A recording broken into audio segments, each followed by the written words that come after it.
Hello, happy Halloween weekend. Welcome to the DoughDr, and today we've got some really good baking questions, and I'm going to show you how to make caramel apples. So thank you so much for joining me. It's almost 12 o'clock. I'm going to let some other folks drop in before I do my big start. Let me check the caramel I've got working on the stove. It's looking good. All right. And once again, it is 12 o'clock noon on the West Coast Pacific time, and that means it's time for me to start the show. Welcome everyone. I'm Chef Colette. I'm your host and baking expert for today's DoughDr. And let's get started. Now listen, if you have baking questions, drop them in the comments below, or just anything you're baking up this Halloween weekend, or where you're logging on from. And also, as we start the show, I want to know what are you planning for the holidays, and what holiday baking project makes you the most nervous, or which one do you worry about, okay? All right, let's get started. So we're going to make caramel apples today for demo, and I have a caramel working. So what I'm going to do, and of course it's almost ready, I'm going to actually turn it off, and then we'll do a little magic of TV in just a few minutes. But first, I want to get to the question. So, here we go. Okay, JGF11, I got you. I had a hunch about rolls and the holidays. So we will circle back to that before the end of the show. But right now, let's jump into our baking questions. This one came in during the week, and it was a question from one of our bakers who said, so my recipe calls for espresso powder or freshly brewed coffee. I can use one or the other. But the problem is, I hate coffee. Now, for someone like me, that's a little difficult to imagine, but I know there are folks out there that don't like coffee. So first, let me explain coffee's function in baking. Unless it's a coffee-flavored recipe, usually coffee is in there to back up chocolate. It's like the best supporting actor in a really good movie. We don't taste the coffee, we don't get that coffee flavor in the final bake, but what it does is it fully supports chocolate. That's why we see it in devil's food cake and brownies and chocolate cookies and on and on and on. But you know what? For our, I always drop something. Never mind. For our baker, it's just too much. It's beyond the pale to have any coffee in her recipe. So this is what I suggest. If the amount is 2 tablespoons or less, substitute vanilla, because vanilla backs up everybody. And then, or if it's more than 2 tablespoons, substitute warm water. That way, the texture of your final product won't be affected. I wouldn't go to milk, I wouldn't go to another liquid, I would just use like warm water, about 80 degrees, so that everything mixes up really, really well. All right? So that answers that question, but I thought that was a pretty good question. Now another one kind of came in with our sustainable baking theme that I did one post, I've got another one scheduled for Wednesday about how we can bake a little bit more sustainably, as we know we need to, because things are getting really bad. Yes, we know. But I don't know about you guys, these days I just want to think happy thoughts and do the best I can. All right, so this question was, well, it was like, hey, what if I don't line my cookie sheets with parchment at all, and I just grease up the pan with butter or shortening? How does that work? Would that be okay? Here's the deal. Parchment paper breaks down pretty quickly in a landfill. It can even be some parchments that are not like the natural colored parchments, the tan ones. I do believe you can compost them. I will fact check that for next time, but I'm pretty sure you can. You know what? I need to fact check the regular, like parchment in general. So next week I will write that down and I will have that for you for next week. Well, regardless, it breaks down quickly, so it's not terrible for the environment. And we can reuse it unless it gets really, really bad. If it's just like dry parchment, you can stack it back up again and reuse it. No penalty, no foul. I've worked in bakeries where we did that because, you know, bakeries, you don't have a big return on investment, so you got to save where you can. And I did work for some folks that were pretty careful with their pennies, so we reused good parchment paper. So parchment paper or a silicone mat works really well. Why does the greasing not work? Well, number one, if you're greasing your cookie sheet with butter and then plopping on your cookies, that butter burns at a relatively low temperature. It's beginning to over brown before your cookies even know what's happening to them in the oven. So it can cause the bottoms of your cookies to be over brown. Shortening, kind of the same thing.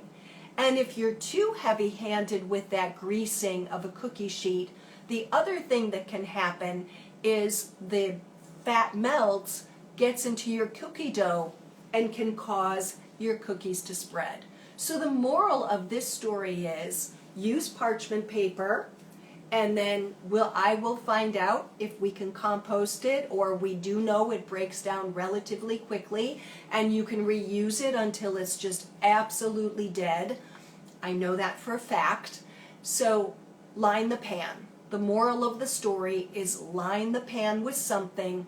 Do not grease. And we are talking, bakers, about big cookie sheets where you're dropping those chocolate chips or you're popping out those sugar cookies because we're getting in. Once we're done with Thanksgiving, we're running right into Hanukkah and Christmas and beyond, so you know what we're up against.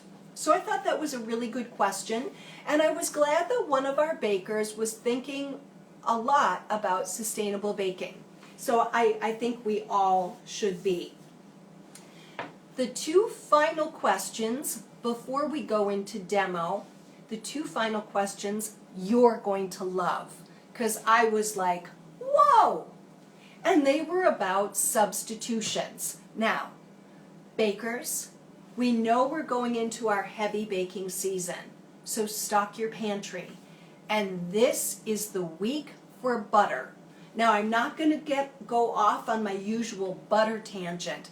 I'm just going to tell you that as far as what I can see in my grocery stores in my neighborhood, the baking aisle is stocked. They have end caps with pumpkin and sugar and brown sugar and flour. Be careful of the flour because they usually try to promote the store all-purpose, which can be bleached. So make sure you're buying unbleached flour.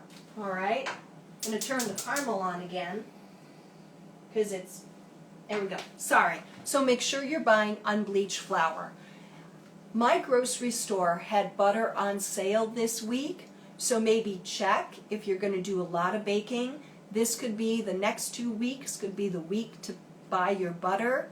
And butter can be frozen if it's well wrapped. I just put it in a freezer bag for up to 6 months. All right? So that was a big wind-up. You know, I'm famous for my big wind-up to go back to these substitutions. But it happens. We get inspired to bake and we don't have what we need. So, if you don't have brown sugar for a recipe, what you're going to do is you're going to combine 1 cup of sugar which is 198 grams, with 1 tablespoon, which is 21 grams, of molasses.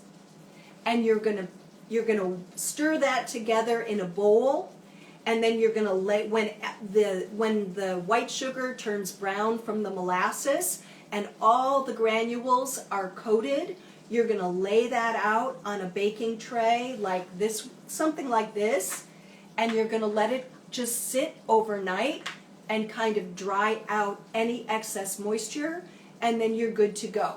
All right? Powdered sugar, you need a food processor or you need a blender, and you're going to combine a cup of sugar with 2 tablespoons of cornstarch, and you're going to whirl it in the blender or the food processor until it's nice and fine. But you want to pulse, because remember, in a blender or a food processor, the motor heats up everything that's in the cup, the container, or in the case of food processor, a work bowl. So that's it for questions for now, you guys. I hope that helped. We talked about coffee in recipes. We talked about substitutions for brown sugar and powdered sugar, and these are last resorts. What I want you to do, bakers, is get yourself well stocked so you're not running out for an ingredient, because that's stressful and that steals our baking joy away, and we don't want to steal our baking joy. Our baking joy is being organized, having our stuff, making our recipes, and just getting the oohs and ahs from our family and friends, because we are that awesome. All right? So great. I'm going to just check for any questions, and I just see wonderful, wonderful bakers in the audience. No questions or comments yet. So, Cook Bakes by Diana, you agree with me? Yes, yes. We don't want to steal our baking joy at all, because baking makes life sweet. That's our mantra here at the DoughDr. Baking makes life sweet. All right, so now, demo. You know, I wrote the blog post, and I have many thoughts about how to compile really great recipes. And this recipe for caramel apples is a really great recipe. It's like greatest of all time. You know how goats, how they say, you know, football players and actors and, you know, Broadway performers are the greatest of all times. Well, recipes have that too, don't they? And this one just happens to be one of those. And I have to give credit where credit is due. One of my Cordon Bleu colleagues, Chef Gilbert, brought this recipe to us, and we made thousands of these caramel apples for fundraisers, whether we were raising money for culinary or baking clubs or whatever we were doing. Who knows? It was a long time ago. But I can tell you, these caramel apples, they sold like hotcakes. And then bakers, the other exciting thing about making this caramel is it's different from what you're used to. And that's why I had to set it up. I have magic of TV. Otherwise, we'd be here way too long, because this takes a while. So just know that cooking this caramel is going to take at least 15 minutes. So what do you need to know? All right? First of all, you need a reliable candy thermometer. It doesn't have to be this candy thermometer. Oh my God, I will learn to talk at some point. I promise, bakers. Thermometer can be like an old style candy thermometer, but just so long as you can read the numbers or it works, like this is a nice little digital thermometer, we're good to go. This is not a temperature we could guess. In a pinch, you could go by color, but I like to get a temperature too. All right. Because usually bakers, you know it's not my first rodeo. When my bakers go by color when they're making caramel, it's two things. It's either too light or too dark. So we got to find that middle, medium, amber, clover, honey, gorgeous, sexy caramel color. All right? Great. So here's what we do. You're going to start with a medium saucepan. My nice tall-sided one is making the magic of TV caramel. So I'm going to use this one. And instead, like I know I have culinary students in the audience, I recognize you. I know I have chefs in the audience, I recognize you. I know I have my dedicated home bakers in the audience, I recognize you guys. So here's the deal. You're used to cooking your sugar first. But with this recipe, we're going to put several of the ingredients together. And then we're going to start cooking. And you'll see, because the recipe, I'm going to go live on the website earlier with the recipe, definitely, probably by tonight, once I get my final sexy pics of the finished caramel apples. Takes me hours to do my food photography because I'm never satisfied. Once I get those photos done and I get it posted, I'm going to post early because you might want to do this tomorrow for Monday Halloween. So there are 2 increments of heavy cream. That is correct. And I made it super clear in the recipes. And then bakers, if you do read my website, if you read the recipes, if there's any way you feel I can improve my recipe writing, let me know. But I want you to know I endeavor to be as clear as possible. All right, cream goes into the pot, cream 1. And then there's a cup of sugar, otherwise known as 198 grams, and 3/4 of a cup of corn syrup. And yes, you absolutely must use corn syrup because the corn syrup inhibits crystallization, and it's an important ingredient in caramel for candy apples. I'm going to throw in a stick of butter. I could cut this up, but it's already soft. Okay, and then this is going to go. I'm just going to kind of stir that sugar a little bit. I got to wipe down my board now.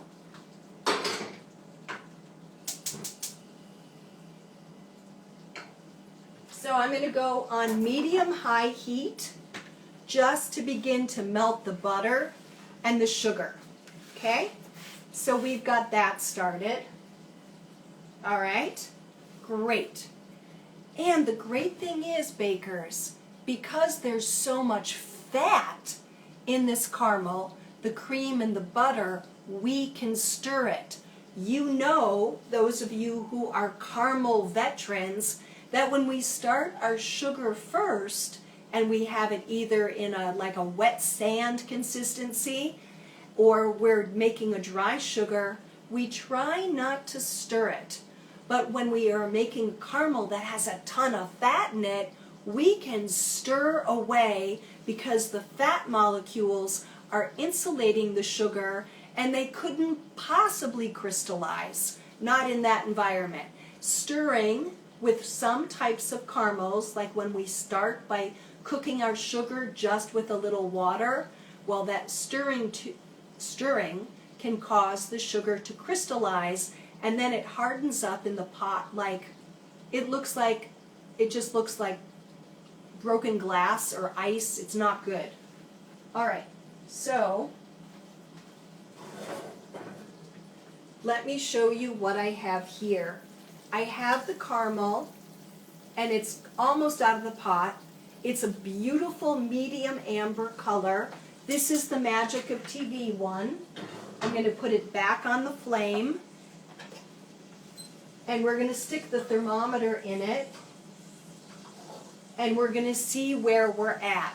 While the thermometer is registering, I want to talk about the apples. I got a message from one of our bakers, Michelle, this morning, and it was about caramel apples, and she asked, how do you get the caramel to stick to the apples?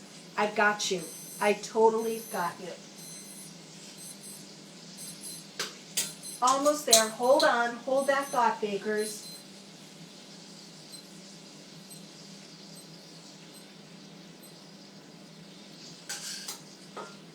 Okay. Most apples are waxed. Unless you buy organic apples, they coat them with wax to keep them beautiful and pretty in the market. Because we know, especially here in the States, we absolutely love our fruit and vegetables to look like they're just, ready for a still life. So we have to get the wax off.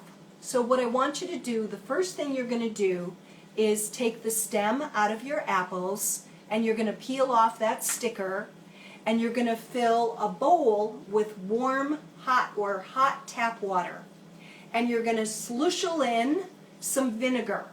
So I know you guys like specifics. So what it is, it's about a quart of water to a tablespoon of vinegar. Plain old white vinegar works best, but if all you have is apple cider, that works too, or red wine, it's totally fine. All right, and you're going to let it sit in that water for a couple minutes, and that will dissolve the wax on the outside. Then what you're going to do is you're going to have to get apple sticks, and they're just about everywhere. I did order mine from Amazon. It is very important that all the stem is removed. I had some that were really deep down in there, so I just took a pair of pliers and I pulled them out. And when you stab these, oh, here they are, you want to go halfway through the apple, just like that. So just to recap, to get the wax off your apples, you want a hot tap water, vinegar, soak them for a couple minutes, then you pull them out of the water, dry them with a kitchen towel or a paper towel that has no lint until they are bone dry. Then set them up on a parchment, or like if you have your silicone mat, your Silpat, because they're going to have to sit for a little while in the refrigerator for the caramel to set up. All right, so back here at the stove, I wish you could see it. I'm working on it. One day we're going to have a full set and everything. I have not the magic of TV, the one I set up in front of you guys. The heavy cream, the sugar, and the butter are working. Now, this is perfect. Look at that. As a matter of fact, I'm going to grab a big glass bowl so that you can see. Because you can't see in that pot. Get that. Okay. So there it is. Isn't that gorgeous? Now it's hot, so make sure you have no distractions. Try to clear the kitchen. And in order to cool it down, we're going to add that second heavy cream. And this recipe just uses a cup of cream. It'll cover 8 to 10 apples, more if they're small. You can always make a couple batches if you have more, you have a big crowd. And then at this point is when I add the salt and the vanilla.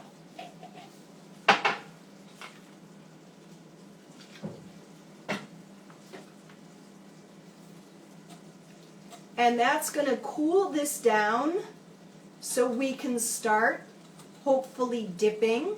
So I can dip in front of you.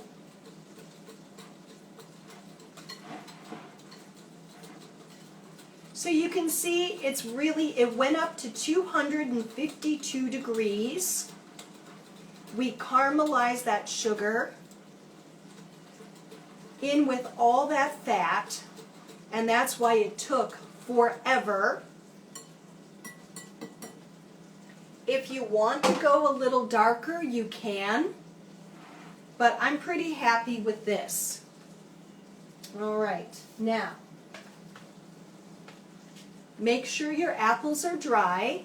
I'm going to actually buff them one time, and I'm just, make sure you're organized. I'm going to try to be organized, and I'm going to check for questions, no questions. So once again, we soaked them, we dried them, and now we're going to dip them. Oh my God, look at that, you guys. Look at how perfect. Look, it's just great. You can do more than one coat. And then they're going to go onto the sill pad and sit. And then right away, if you're going to decorate them with whatever, sprinkles, popcorn, pretzels, chocolate chip cookies, I don't know, Oreo cookies, Reese's Pieces, sprinkles, whatever it is, then what you want to do is get them as soon as you're coated, as soon as you're happy with your coat of your caramel, and it may take a few coats, that's okay. Go ahead and adhere your garnishes to the apples. If your caramel sits for a little while, it's okay. And as a matter of fact, that will get you coverage more, like you may only, let's say you're making these with a bunch of kids, and they're not going to re-dip and dip until everything is perfect. So you let your caramel sit up for maybe 10 minutes, and then you dip, and you'll get that coverage right away. You'll get really good coverage right away. I'm working as usual. We're live, kind of beating the clock like we always do here on the DoughDr. So that's my recommendation. All right? Now, so let's recap. You're going to dip, and then you're going to have your garnishes ready as well. And remember, bakers, if you're using nuts, toast them to bring out their best flavor, because if we don't toast them, they're liable to taste a little bit less nice, a little bit on the stale side. So that's how we make our caramel apples with this incredible, greatest of all time caramel apple recipe. Just dip away, and people love these. And then what you can do is just take a paper muffin liner, and once they're set, and once you're happy with your coats, put them in the refrigerator to set for a little while. And well, inclusion, garnishes first, then in the fridge. And once they're totally cool, you can drizzle them with melted chocolate. You can just go 100% crazy and have a wonderful time with these. So that's how you handle them. Now I want to go back before we go, because we're almost done. I want to show you what the caramel is doing right now. And then I want to address JFD111 and her trepidation about rolls. Okay. So for the longest time, your caramel's going to look like butter water. Exactly like butter water. So just don't be surprised. Just keep going with it. All right. So now, before we close the show, I just want to see, what do we have here, just to make sure there's no, where is it? Rolls. Rolls. I had asked the question, as far as your holiday baking, which baking project makes you the most concerned? And JF111 said rolls. So bakers, for the next couple weeks before Thanksgiving, since we've beaten pies to death, would you like to see, put it in the comments below, would you like to see a couple tutorials on simple, delicious dinner rolls that you can make for the holidays? That you can even make ahead if you're really time challenged, or, let's face it, oven challenged.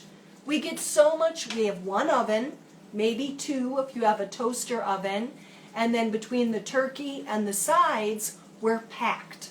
So let me see what you guys said. If that would be something that you would like to see, let me know. Or DM me, shoot me a message and say, yes, rolls, rolls, rolls. And I will craft a couple really good tutorials and blog posts on how to make simple, beautiful rolls for Thanksgiving. So you don't have to buy that frozen bread dough, which nothing wrong with it, but I know you bakers, I know you want to bring it, and so you want to make your own dough. Okie dokie. I see a yes please in the comments. That's all I need to know. All right, everyone. Watch for the recipe on the website. It'll be posted on Instagram as well. And I'm going to get some beautiful vanity shots of these caramel apples. And now you know the trick to make sure that your caramel sticks. And next week, we will go live again. So please, as your baking questions come up, your ingredient questions come up, your shopping questions come up, if you just want to ask about life, we'll take care of that too right here on the Dough Doctor. No, I'm kidding. That would really expand the show. Thank you guys. Could be fun though, right? Thank you guys for joining me. It's the highlight of my week. And I look forward to seeing you next week when we'll talk about rolls and we'll tackle all those questions that come in until next time. All right, stay safe. Happy baking.